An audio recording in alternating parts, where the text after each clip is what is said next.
clairement les consciences chrétiennes après la rafle du Veldiv, il y a de cela 80 ans. Choisi pour recevoir le prix 2022 de l'amitié judéo-chrétienne qui, Cheikh Haïm, sera remis demain et dont le président de l'amitié judéo-chrétienne France est ici présent. Un dicton talmudique enseigne « Quiconque sauve une vie sauve le monde et l'humanité ». C'est le sens même de cette cérémonie chargée en symboles, en émotions et en pédagogie. Août 1942, pour se remettre dans le contexte et dans la situation, alors que la France discrimine et persécute les populations juives dans le cadre de la collaboration entre le régime de Vichy et l'Allemagne nazie, le préfet de la Haute-Garonne ordonne la déportation des Juifs du camp de Noé de Recébédou vers le camp de la mort. Cette même année, la France connaîtra l'horreur de la rafle du Veldiv. Informé, l'archevêque de Toulouse écrit et fait diffuser le 23 août 1942 une lettre où il dénonce vigoureusement les violences faites aux Juifs et le mépris des droits aux personnes. Cette lettre, dont le gouvernement français a essayé de bloquer la diffusion, sera largement reprise et diffusée par le Vatican et sur les ondes de la BBC. La lettre a très bien été lue par les éclaireurs israélites. Il y a une morale chrétienne, écrit Monseigneur Saliège. Il y a une morale humaine qui impose des devoirs et reconnaît des droits. Les Juifs sont des hommes, les Juifs sont des femmes. Tout n'est pas permis contre eux, contre ces hommes, contre ces femmes, contre ces pères et mères de famille. Ils font même partie du genre humain. Ils sont nos frères et sœurs comme tant d'autres. Un chrétien ne peut l'oublier. Alors ces mots vont résonner aux oreilles de la population française. Ils vont encourager les multiples initiatives ou encore accompagner des Français dans la lutte contre les persécutions des Juifs, entraînant de nombreux actes de solidarité, tant individuels que collectifs. Monseigneur Saliège va même jusqu'à mettre à disposition les ressources du diocèse de Toulouse pour aider des filières de protection de Juifs et sera pour ces raisons arrêté par la Gestapo avant d'être lâché pour état de santé. Tout un réseau Saliège se met en place.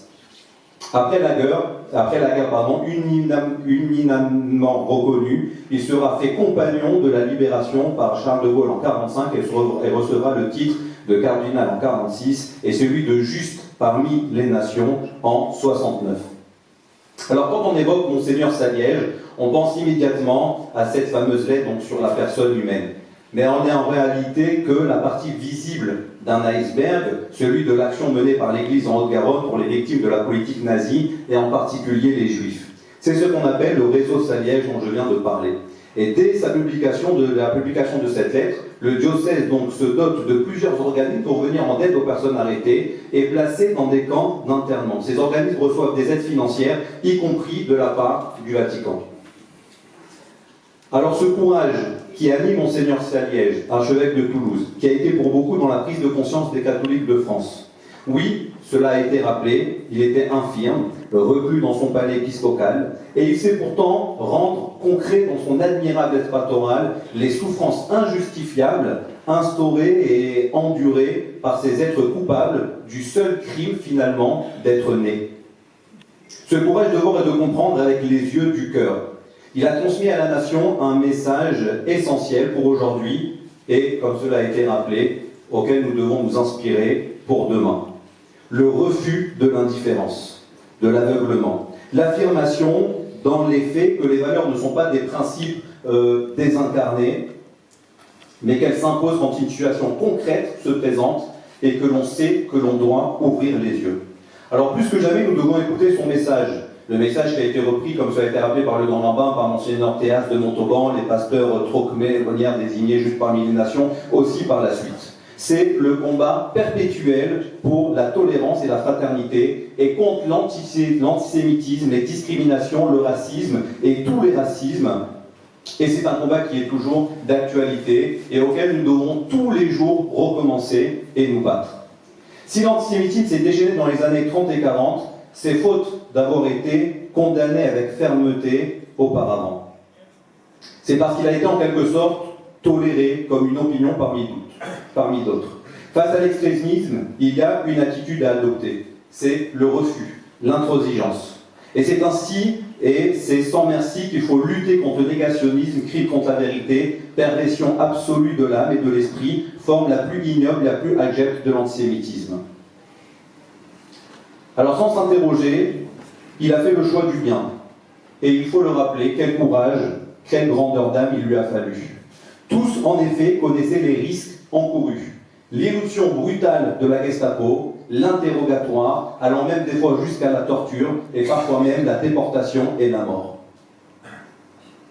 On dit d'Abraham qu'il était Abraham, le premier des patriarches, père du monothéisme, Abraham à Ivry.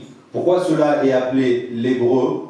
Parce que hébreu en hébreu se dit ivri. Ivri qui vient du mot étymologiquement éver. Éver qui veut dire venir de l'autre côté. Ce qui veut dire que le peuple juif a cette faculté que même si l'ensemble de l'humanité se trouve d'un côté, avec des visions ou actions qui ne sont pas conformes, eh bien, il faut être capable de rester de l'autre côté, même si on se retrouve seul devant la pression sociale, devant les fidèles, il faut rester fidèle à ses valeurs et ne pas se laisser influencer ou impressionner par la pression sociale. Et bien Saliège, c'est ce qu'il a fait. Il a eu l'essence chrétienne du témoignage. Le chrétien doit témoigner de sa foi jusqu'à s'opposer au monde, aux puissants, aux lois des hommes, s'ils trahissent le message de l'Évangile.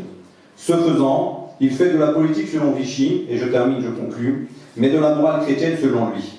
L'humanisme chrétien de Saliège le poussera même à désobéir à l'Église qu'il aime pourtant, au nom du respect de la personne à travers sa lettre pastorale qui obtient à l'Église de France à se départir du vichisme. Alors il est toujours difficile de mesurer l'effet d'une parole, mais il est indéniable que la notoriété de la protestation et la cascade de protestation qu'elle a provoquée de la part de dignitaires de l'Église ont contribué directement à l'atténuation immédiate des persécutions. Les rapports et demandes des préfets en témoignent qui demandent expressément à Vichy de cesser sous peine de provoquer de grands désordres publics. Laval lui-même va alors dire à Auberg, qui s'impatiente de la livraison des Juifs, qu'il ne peut pas se faire comme de la marchandise d'un prix unique et obtenir de ce soir aux déportations massives trop visibles. Cela a été rappelé, Serge Classer rappelle que la France est le pays occupé d'Europe, en tout cas qui a livré le moins de Juifs aux nazis. La parole de Saliège et ses actes ont incontestablement distillé ceux qui ne voyaient pas ou ne voulaient pas voir, en tout cas, les problèmes qui étaient actuels. C'est probablement pour cette raison que les résistants juifs et non-juifs lui ont aussitôt rendu hommage et l'ont gardé dans leur cœur. Il est donc vital de rendre un vibrant hommage à Jules Zéro Saliège, c'est ce que nous faisons en ce moment, modeste, courageux et généreux, qui contribua par son action authentique et héroïque à conserver à l'homme sa dignité et sa raison d'espérer en son propre salut. Je vous remercie.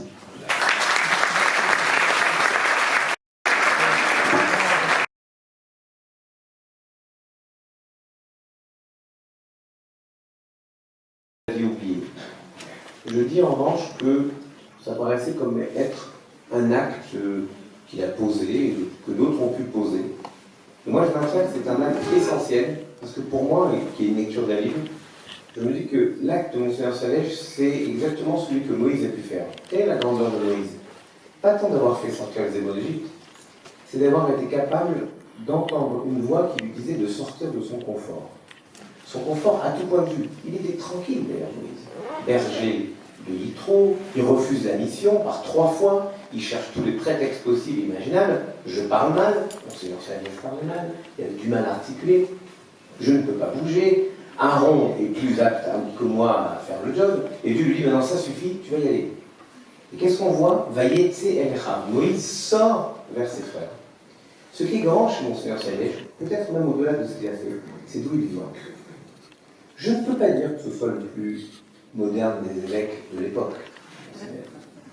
Je dois même dire qu'il est dans le mouvement collectif des évêques de l'époque, porté par Monseigneur Jérémie, qui était primat des Gaules à l'époque, qui en 40 dit « La France c'est Pétain, Pétain c'est la France ». C'était l'opinion, comme l'a si bien dit mon ami Henri Amouroux, de 40 millions de Français, et y compris dans le rabbinat. Prenons-en notre part. Lorsque le grand main de France de l'époque, Isaïe Schwartz, va rencontrer Pétain à Vichy, Pétain se met dans une colère noire en disant « Comment? J'apprends que vous continuez à prier pour la République. » Mais j'ai 2 nouvelles. On continue jusqu'à aujourd'hui à prier pour la République.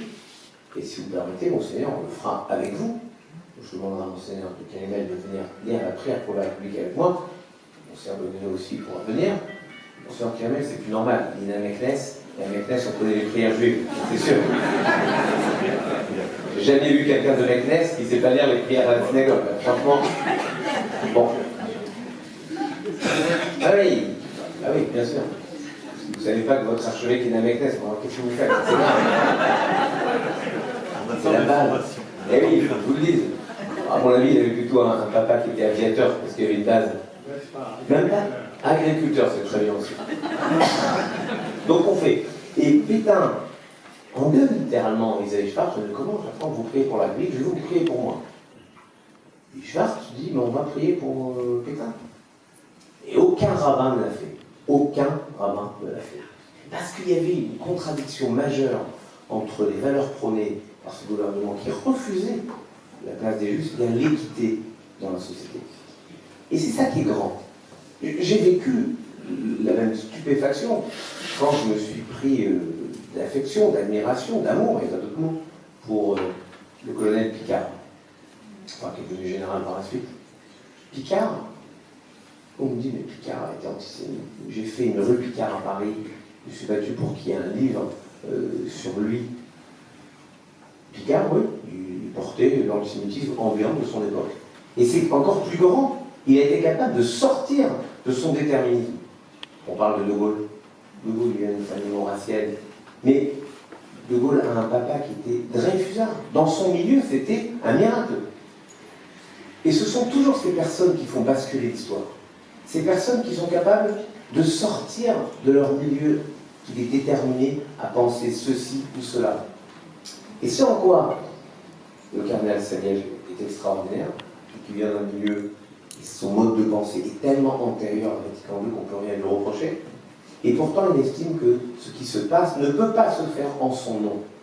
Il n'accepte pas qu'on le fasse en fermant les yeux sur des valeurs profondes que porte le catholicisme. C'est d'une certaine manière, je le dis devant mes amis responsables communautaires, ce qu'on a tous partagé récemment, dans l'élection présidentielle, on estimait qu'on ne pouvait pas, le samedi à la synagogue, dire tu aimeras l'étranger car tu as été étranger en ta vie, et le dimanche, mettre dans l'urne un bulletin qui disait exactement l'inverse. À un moment, il faut qu'il y ait une cohérence, et c'est cela la grandeur et la force de Monseigneur Saliège. Voilà pourquoi j'ai voulu le rendre à l'église d'aujourd'hui, parce que j'estime que c'est ce que vous avez fait.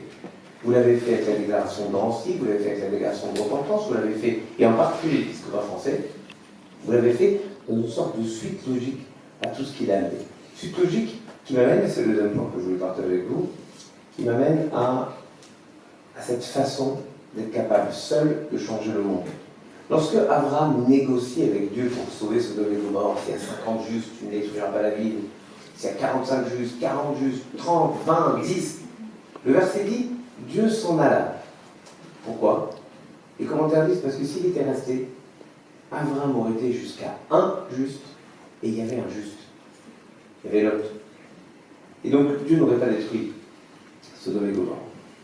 C'est un enseignement lumineux pour nous. Ça veut dire qu'il suffit qu'il y ait une personne capable de sauver l'âme de ce qui lui est important, et en l'occurrence, le colonel Saliège a sauvé l'âme de l'Église parce qu'il a lancé la réflexion sur ce qu'il y avait à bâtir, à poser comme acte, certes transgressif par rapport à la loi ambiante, mais tellement en conformité avec le message plurimillénaire porté par l'Église. Tu aimeras ton prochain comme toi-même. Il va entraîner les autres. Voilà une personne capable d'entraîner tous les autres avec lui.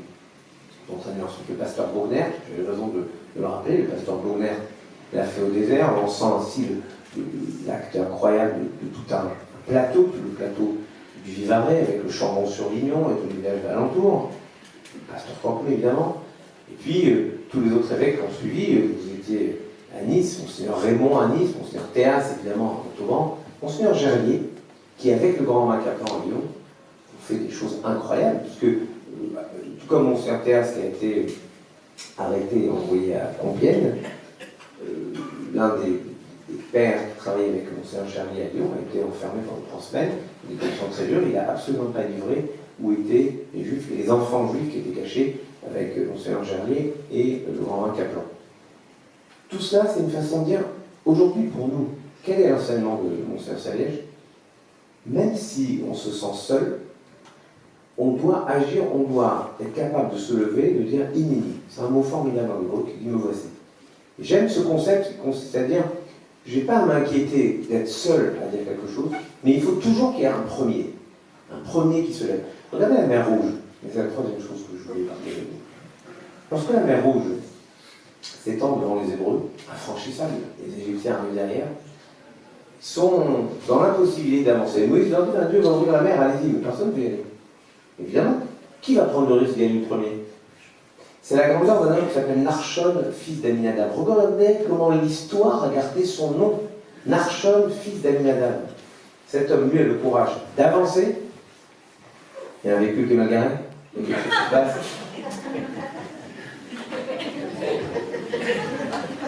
Voilà. Ah, ta femme t'a demandé de ramener la baguette. Ouais, ça arrivé. Marrant ça. Ça, je l'ai jamais vu. C'est bien, on a le droit. Ce qui m'intéresse, ça, en fait, il est formidable, notre ami, il vient de passer. Parce qu'il vient de me faire comprendre que je ne dois pas aller plus loin que les 15 secondes qui me restent pour respecter le timing de la cérémonie d'aujourd'hui, ce que je vais faire. Mais je veux que vous entendiez le troisième dernier point. Il a fallu qu'il y ait Narshon ben Aminadab, Narshon fils d'Aminadab. Donc on se rappelle le nom parce qu'il est celui qui a dit, si Dieu nous a dit qu'on peut le faire, on va le faire. Il est rentré dans l'eau, et au moment où l'eau arrivait au-dessus de sa capacité de survie, l'eau s'est ouverte. Et bien moi je dis qu'aujourd'hui, quand on a des situations qui nous paraissent insolubles, où on se dit mais qu'est-ce qu'on peut faire? La guerre en Ukraine, c'est loin, qu'est-ce qu'on peut faire? Les drames en Afrique, c'est loin, qu'est-ce qu'on peut faire? On peut au moins parler, on peut dire quelque chose, on peut faire ce qu'a fait Monseigneur Salier. Et je le dirai tout à l'heure, parce que j'ai prévu de lire l'intervention de Monseigneur Rieucreux. Je cite mes sources et je vais lire une lettre, un article de Monseigneur Rieucreux tout à l'heure. Mais là, je voulais vous dire, ce qui est important dans la conservation de la mémoire de Monseigneur Salier, c'est de se dire, qu'est-ce qu'on peut en tirer comme enseignement pour nous, pour nos vies? Eh bien, soyons toujours capables de se lever et dire, moi, je cherche mes frères. Voilà ce que je voulais partager avec vous. Gardons l'image de cet homme qui a dit « je cherche mes frères ». C'est-à-dire, peu importe ce que je croyais, peu importe ce que je fais. Pensez à ce film bouleversant, Monsieur Batignolles. Est-ce que Monsieur Batignolles est antisémite ou pas? Au début, c'est comme le Rodiamou, oui, c'est 40 millions de Français, bravo en péténiste, après tout, on lui dit qu'il y a un appartement libre, il le prend. Et quand il sauve le petit Simon, est-ce qu'il n'y a pas là la pure fraternité humaine? Voilà ce qu'on doit garder. Peu importe ce que les gens pensent être, ce qui compte, c'est ce qu'ils font. L'acte de Monseigneur Saliège a été l'ouverture possible de la mer de l'indifférence. Eh bien, soyons capables d'ouvrir toutes les mers de l'indifférence qui nous enferment et qui nous enserrent. Monseigneur, je vous remercie.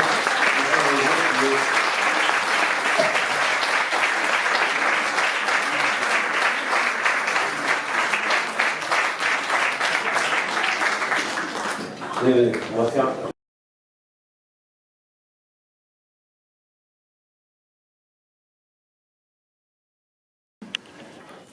Que la France vive heureuse et prospère, qu'elle soit forte et grande par l'union et la concorde. Amen.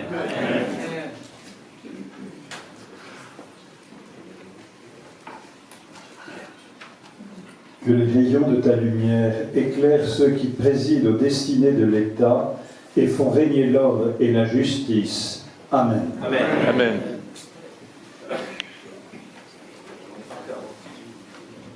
Que la France jouisse d'une paix durable et conserve son rang glorieux au milieu des nations. Amen. Que l'Éternel accorde sa protection, sa bénédiction aux forces de l'ordre, à nos soldats qui en France et partout dans le monde défendent la France et ses valeurs. Leur courage, leur ténacité, leur force morale sont notre honneur. Accueille favorablement nos vœux, que les paroles de nos lèvres et les sanctions de notre cœur te voient en toi, ô Éternel, notre Créateur, notre Libérateur. Amen. Amen.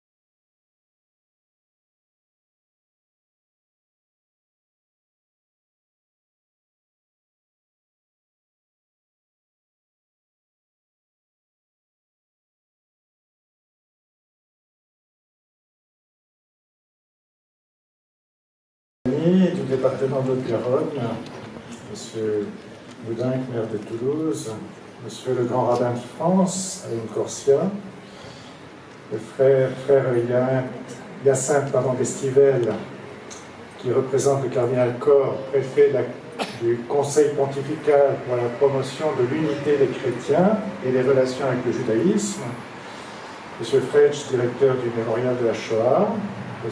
le président Franck Touboul du CRIF Toulouse, M. le rabbin de Toulouse, et donc toutes les autres personnalités ici présentes, l'archevêque d'Albi, donc mon frère Jean Legré. Merci d'être venu participer à cette commémoration, à vous tous. En tant que 6e successeur de Monseigneur Saliège comme archevêque de Toulouse, j'ai l'honneur de vous accueillir sur le parvis de la cathédrale Saint-Étienne pour commémorer cet événement, la lettre de Monseigneur Saliège, dénonçant les déportations dans des conditions inhumaines des Juifs vers les camps de la mort. Nous allons réentendre, je pense, cette fameuse lettre. Juifs et chrétiens, nous avons souhaité ici, particulièrement à Toulouse, préparer et vivre cette commémoration ensemble pour souligner notre engagement commun au service de la mémoire. Et on se rend compte combien la mémoire est importante et combien nous avons du mal à tirer les leçons de l'histoire. Et d'autre part, notre engagement commun dans la lutte contre toute forme d'antisémitisme et de racisme. C'est un beau signe de dialogue entre deux religions qui ont des racines communes et une reconnaissance de ce que nous devons à nos frères aînés dans la foi, selon l'expression du pape Jean-Paul II concernant le peuple juif. Je remercie les organisateurs de cet événement, le père Arnaud Franck, prêtre du diocèse de Toulouse, chargé des relations avec le judaïsme, M. Maurice Ligassi, qui vient de nous adresser la parole, coordinateur régional du mémorial de la Shoah, et tous ceux qui se sont investis dans la préparation. Monseigneur Jules Géraud-Saliège, après avoir été évêque de Gap, quelques brèves années, est nommé archevêque de Toulouse fin 1928. Il restera à son poste jusqu'à sa mort en 1956. Qu'est-ce qui a pu le conduire à pousser ce cri d'indignation devant la manière dont étaient traités les Juifs, conduits comme un vil troupeau, selon son expression, vers l'Allemagne et la mort? Comme la plupart des évêques français de l'époque, il avait une haute estime du maréchal Pétain. Cependant, il avait été informé dès les années 30 de la montée du nazisme en Allemagne par celui qui était séminariste d'abord et ensuite prêtre, René de Norroy, étudiant à Berlin et prêtre du diocèse de Toulouse, qui a été aussi déclaré juste parmi les nations. Et donc il avait perçu, le cardinal avait perçu, plutôt Monseigneur Saliège, qui n'était pas encore cardinal, avait perçu les graves dangers de cette idéologie. Quelque temps après la mort du cardinal Saliège, le général de Gaulle, l'évoquant dans la cathédrale Saint-Étienne ici, disait de lui: cet homme était une flamme. Cette phrase me décrit un tempérament de feu, au caractère affirmé, durci par sa maladie handicapante. Il écrivait lui-même dans son testament spirituel: « J'ai fait souffrir par mes brusqueries ». Il avait le sens de ses responsabilités et déléguait difficilement son autorité. Monseigneur Saliège ne se dérobait pas devant les difficultés et dans cette logique, il n'a pas hésité, malgré les pressions, à écrire et à diffuser cette lettre dans le diocèse, et nous savons qu'elle a ensuite été largement diffusée au-delà. On raconte qu'il piqua une colère peu après le 23 août lorsqu'il apprit que certains prêtres du diocèse n'avaient pas lu sa lettre durant la messe dominicale, malgré sa demande. Mais je laisse le grand rabbin de France vous en dire plus là-dessus.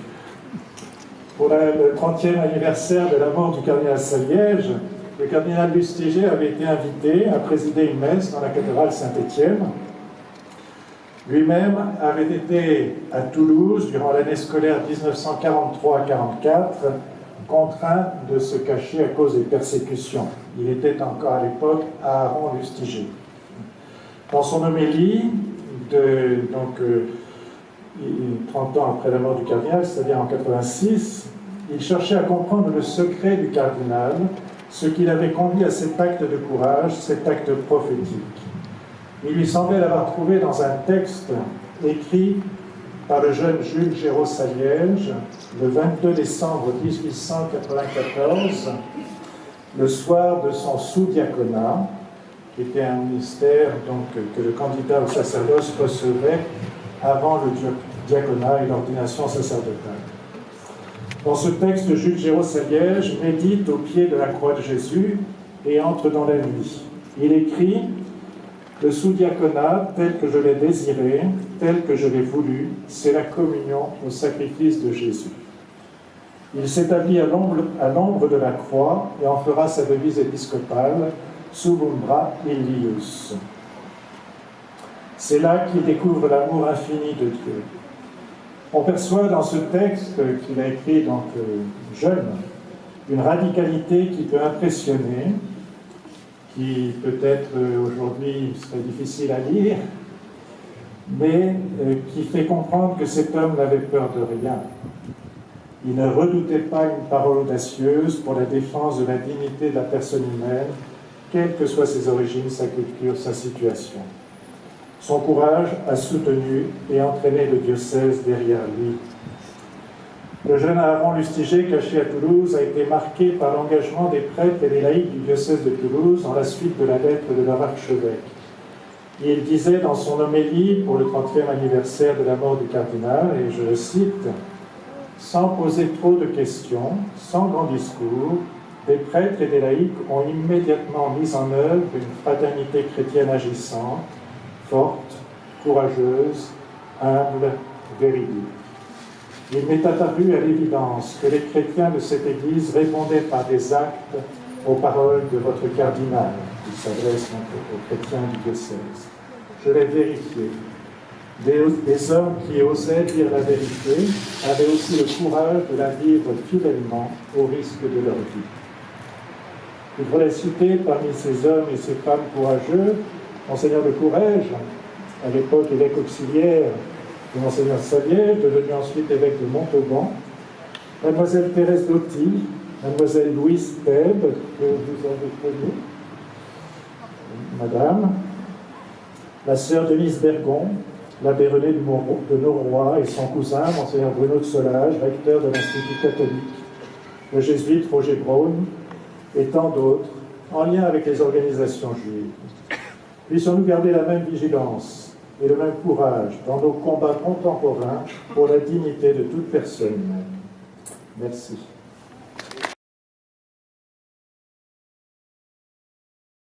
Rabbin de France, Monseigneur l'archevêque, Monseigneur, Monsieur le directeur du mémorial de la Shoah, Madame la conseillère régionale, Monsieur le vice-président du département, Messieurs les responsables de la communauté juive, Mesdames, Messieurs, mes chers concitoyens, c'était important pour mes collègues et moi, pour Jean-Paul Bouche, adjoint au maire, également pour Jean-Baptiste de Scorac, pour Nicole Giardini, d'être là aujourd'hui. Il y a 66 ans, à quelques jours près, le 10 novembre 1956, ici, et dans les rues adjacentes, les rues de Toulouse étaient noires de monde. Le peuple de Toulouse disait adieu au cardinal Saliège. Le cardinal Saliège, comme archevêque de Toulouse, avait eu ici un long épiscopat, 28 ans. Il fait partie des évêques et archevêques qui sont restés le plus longtemps dans cette responsabilité. Sans doute, ça a expliqué cette foule, mais à la vérité, et vous le savez bien, c'est la lettre du 23 août 1942 qui expliquait cette ferveur populaire extraordinaire. Du reste, depuis, plus personne à Toulouse, pour ses obsèques, n'a rassemblé autant de milliers de personnes. Et c'est pour cette lettre-là que Jules Géraud-Saliège fut élevé à la pourpre cardinalice par le pape Pie XII, qu'il fut fait juste parmi les nations, distingué comme chevalier de la Légion d'honneur et admis par le général de Gaulle comme compagnon de la libération.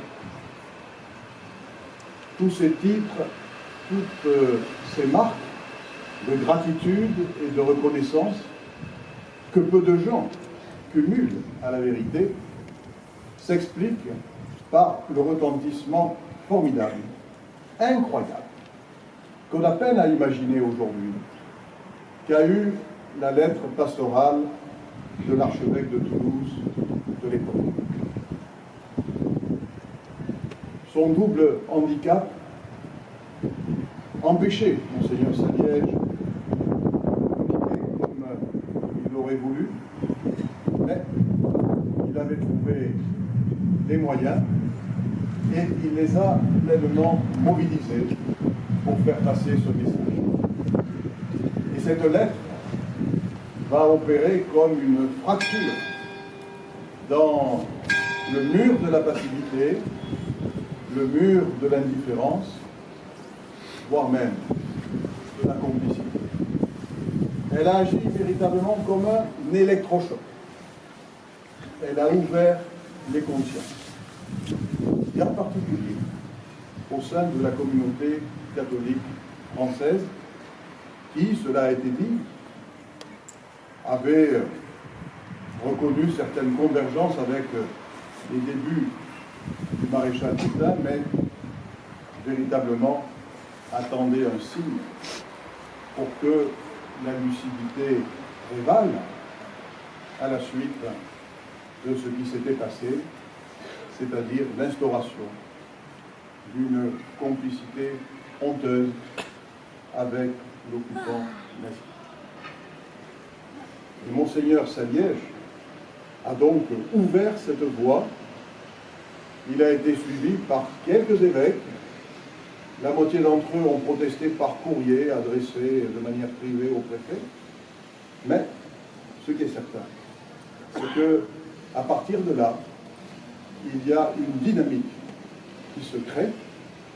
Cette dynamique, elle va nourrir la résistance, inspirer la résistance chrétienne, aviver l'amitié entre les chrétiens et les juifs. Et il était donc inimaginable pour moi, maire de Toulouse, que 80 ans plus tard, nous ne prenions pas le temps, ou même des temps, pour à la fois se souvenir, exprimer notre gratitude à l'endroit de Jules Géraud Saliège, mais aussi lire, relire cette lettre pastorale, dont la forme était sans doute celle de l'époque. On ne s'exprimerait peut-être pas avec les mêmes formules aujourd'hui, mais dont le fond demeure intact de vérité et d'actualité. Avec mes collègues du conseil municipal, nous avons saisi la date du 19 août dernier, jour de la libération de la ville, pour rendre un vibrant hommage à Monseigneur Saliège. Le 23 août, de manière exceptionnelle, une cérémonie nous a réunis ici, au pied de ce buste. Et puis quelques jours après, le 1er septembre, avec le ministre de l'Éducation nationale lui-même, nous avons, grande première, inauguré un groupe scolaire portant le nom d'une figure religieuse, Jules Géraud Saliège, à l'occasion d'une cérémonie véritable. Parce qu'effectivement, au-delà de l'homme de foi qui s'exprime et de l'archevêque qui remplit sa charge à travers les lignes qu'il écrit, Monseigneur Saliège fait passer un message axé sur la personne humaine. Et ce message-là, c'est un message pour aujourd'hui. Nous aurions pu penser qu'après tout ce temps, toutes ces décennies, l'antisémitisme serait relégué dans les poubelles de l'histoire et dans les livres de souvenirs. Malheureusement, nous le savons. Et nous l'avons su ici, à Toulouse, plus cruellement qu'ailleurs, il y a un petit peu plus de 10 ans. Malheureusement, il n'en est rien. Alors, effectivement, il est important de commémorer et de faire résonner aujourd'hui, en 2022, le message de Jules Géraud Saliège. Et c'était un très très beau symbole que de voir les jeunes incarnant la transmission de la mémoire et l'avenir de notre société, catholique et juif côte à côte, tout à l'heure, rappeler ce texte fondamental. Je veux remercier ici toutes celles et ceux grâce à qui nous sommes rassemblés, vous, Monseigneur l'archevêque et le diocèse, le mémorial de la Shoah, toutes les autorités juives toulousaines qui ont été, j'en témoigne, extrêmement actives pour préparer les événements commémoratifs qui se déroulent dans notre ville depuis vendredi soir, avec d'autres rendez-vous qui continueront la semaine prochaine. Et effectivement, ce que l'on peut dire, c'est que dans le monde tourmenté qui est le nôtre, où la perte de repères et de valeurs est en train de saper la dimension morale, la lettre de Monseigneur Saliège rappelle la nécessité d'une dimension morale dans la société. Monseigneur Saliège n'avait pas de prétention en matière d'organisation militaire ou paramilitaire. Il se tenait éloigné de la vie politique, il était bien évidemment en termes respectueux avec nos autorités républicaines, mais il visait plus haut, c'est-à-dire provoquer une prise de conscience morale qui, je crois, qui nous appartient de faire vivre aujourd'hui. Alors effectivement, merci à tous les organisateurs. Les Justes de Paul Rosenberg. Sans vouloir triompher, ils sont restés dans l'ombre, mais n'ont pas accepté l'horreur des années sombres. Des faibles ou des robustes sont devenus des justes. Ils ont sauvé les Juifs de leur destin tragique, par esprit instinctif ou même patriotique. Des faibles ou des robustes sont devenus des justes. Sans vouloir triompher, ils sont restés dans l'ombre, mais n'ont pas accepté l'horreur des années sombres. Des faibles ou des robustes sont devenus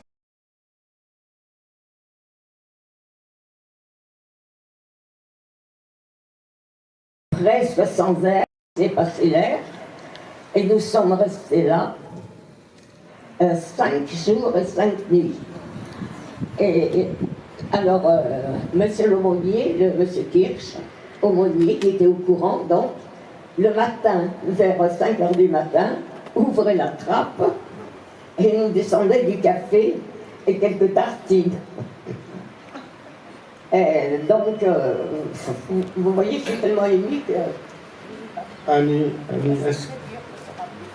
est-ce que tu peux nous raconter, tu étais là-bas avec Albert Sefer qui nous a quittés il y a très peu de temps, il y a un peu plus d'1 an, qui était le représentant de Yad Vashem. Vous avez été enfant de cœur, vous avez mené la messe. C'est Albert Sefer qui était enfant de cœur. Et toi, Sefer, si René, sa femme, m'entend, si elle est à la radio, alors un jour où nous arrivions à la messe, on lui avait dit, parce que les gens commençaient à discuter, à dire qu'est-ce que c'est que ces jeunes que cette école a accepté. Ils ne savent même pas à la messe quand il faut se lever. Et, enfin bref, c'est comme ça qu'on a été dénoncé d'ailleurs. Alors, Madame Bergon, qui était la directrice, a pris le docteur Sefer et lui a dit, écoute, tu vas tenir l'encensoir et tu le tiens, et à petits pas, alors, mais un gosse de 8 ans, allez lui dire de tenir ça sans bouger. Alors il était derrière le prêtre, et puis il a failli asphyxier toute la chapelle au bord. Alors tout le monde a commencé à tousser. M. Kirch s'est arrêté au milieu de dire la messe. Et alors on lui a dit, mais tu veux le tuer ou quoi? Et le pauvre gosse, il ne comprenait rien du tout. Pourquoi on lui en voulait? On lui a sorti ça, et voilà. Encore quelques mots. Ah oui, on pense tous à Albert. Ouais. Et d'ailleurs, tu as parlé comme une mère juive, tu as dit le docteur sait faire, non, il sera docteur plus tard, après la guerre. Mais quelques mots encore. Sœur Bergon, quand elle parle des enfants, elle dit « mes enfants ». Quelle est la relation qu'avaient Sœur Bergon et Mademoiselle Roch avec près de 80 enfants juifs ont été sauvés dans ce camp de massif? Oh, ils étaient très très bien. On était, vous savez, ça n'avait pas été cette peur. On était bien. Les sœurs étaient très gentilles avec nous. Et puis bon, il n'y avait que 3 religieuses qui étaient au courant. Parce que même les religieuses qui étaient dans le couvent proprement dit, ont été étonnées que les élèves actuels, elle disait actuels, ne suivaient pas la messe comme il faut. Et puis, alors, vous savez ce qu'elle a trouvé, je vais vous faire rire, mesdames. C'est ce qu'elle a trouvé comme excuse pour dire à ces gens qui étaient très étonnés, qu'est-ce que c'est que cette école catholique dont les enfants ne vont pas communier et ne savent pas ce que c'est. Alors, Madame Bergon qui cherchait une excuse, ah ben oui, mais vous savez, ce sont des enfants qui viennent de l'Est. C'est vrai, moi je venais de Nancy, beaucoup venaient de Metz, de Nancy. Ils viennent de l'Est. Et vous savez, dans l'Est, ils sont tous communistes.